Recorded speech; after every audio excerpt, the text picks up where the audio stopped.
नमस्कार शेतकरी मित्रांनो, आता अत्यंत महत्त्वाची बातमी आहे आपल्यासाठी की अतिवृष्टग्रस्त शेतकऱ्यांसाठी 3 विभागामध्ये 1732 कोटी 92 लाख रुपये रब्बी हंगामासाठी वितरित करण्यास मदत व पुनर्वसन. आता ही राज्य शासनाची नाही तर मदत व पुनर्वसन विभागाकडून मान्यता देण्यात आलेली आहे.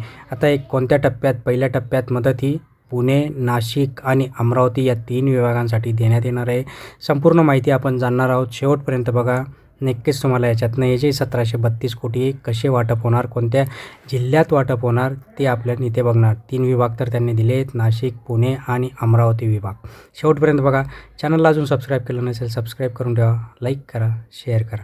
खरीपातील नुकसान भरपाई पोटी 775 कोटी 68 लाख रुपयांची मदत वितरित करण्याचे आदेशही देण्यात आले आहेत. रब्बी हंगामासाठी खते, बियाणे आणि अन्य बाबींसाठी मदत म्हणून 3 हेक्टरच्या मर्यादेत 10,000 रुपयांची ही मदत जाहीर करण्यात आली. यासाठी पुणे, नाशिक, अमरावती या 3 विभागांकडून 1765 कोटी रुपये हे वाटप करण्यासाठी राज्य शासनाची मान्यता दिलेली आहे मदत व पुनर्वसन विभागाच्या अंतर्गत. आता यामध्ये पुण्यातील सातारा जिल्ह्यासाठी 5 कोटी 80 लाख, नाशिक जिल्हा, नाशिक, धुळे, नंदुरबार, जळगाव आणि अहिल्यानगर या जिल्ह्यांसाठी 1211 कोटी 54 लाख 90 हजार रुपये, तर अमरावती जिल्ह्यासाठी 547 कोटी 87 लाख रुपये एवढे वितरित करण्यास मान्यता देण्यात आली आहे.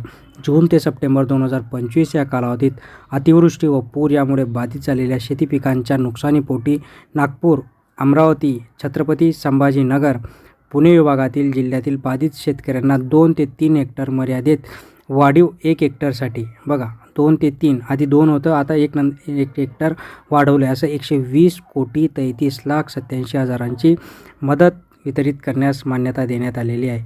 वर्धा जिल्ह्यातील 21,392 शेतकऱ्यांना 15,512 हेक्टरवरील बाधित क्षेत्रासाठी 13 कोटी 20 लाख रुपये इथे मंजूर करण्यात आले. अमरावती, बुलढाणा, वाशिम, अकोला, यवतमाळ या जिल्ह्यांतील 86,582 शेतकऱ्यांना 71,333 हेक्टरवरील बाधित क्षेत्रासाठी 61 कोटी 81 लाख रुपये इथे वितरणास मंजूर देण्यात आली आहे. तर सोलापूर जिल्ह्यातील 2,896 शेतकऱ्यांसाठी 570 कोटी 9 लाख रुपये इथे मंजूर करण्यात आले आहेत. अमरावती जिल्ह्यासाठी, आता अमरावती विभागासाठी 570 कोटी 9 लाख 87 हजार, तर यवतमाळ, वाशिम, सोलापूर जिल्ह्यातील बाधित क्षेत्रासाठी 85 कोटी 24 लाख 13 हजार अशी एकूण 655 कोटी 34 लाखांची मदत इथे वितरित करण्यास मान्यता देण्यात आलेली आहे. तर अमरावती जिल्ह्यात 2 हेक्टर मर्यादेसाठी 4,90,911 शेतकऱ्यांना 4,81,503 हेक्टर क्षेत्रासाठी 490 कोटी 42 लाख 52 हजार, तर 2 ते 3 हेक्टरवर मर्यादित 55,212 शेतकऱ्यांच्या 66,373 हेक्टर बाधित क्षेत्रासाठी 79 कोटी 67 लाख रुपये वितरित करण्यास मान्यता देण्यात आली आहे. यवतमाळ जिल्ह्यातील 33,487 शेतकऱ्यांना 37,993.48 2 हेक्टरच्या मर्यादेत बाधित क्षेत्रासाठी 33 कोटी, बघा यवतमाळसाठी 33 कोटी 46 लाख रुपये वितरित करण्यास मान्यता देण्यात आली आहे. तर वाशिम जिल्ह्यासाठी 38,734 शेतकऱ्यांना 36 कोटी 40 लाख 44 हजार रुपये वितरित करण्यास मान्यता देण्यात आली आहे.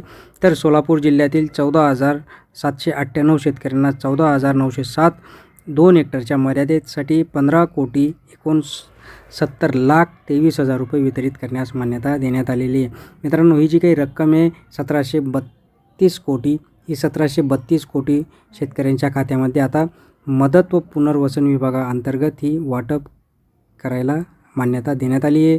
तर 1732 कोटी 92 लाख रुपये हे शेतकऱ्यांच्या खात्यामध्ये ट्रान्सफर व्हायला सुरुवात होणार आहे. याच्यासाठी आपली ही अट त्यांची काय आहे, तर फार्मर आय डी आणि KYC या 2 अटी कंपल्सरी आहेत. मित्रांनो, अशाच महत्त्वपूर्ण माहितीसाठी सबस्क्राईब करून ठेवा, लाईक करा, शेअर करा. धन्यवाद.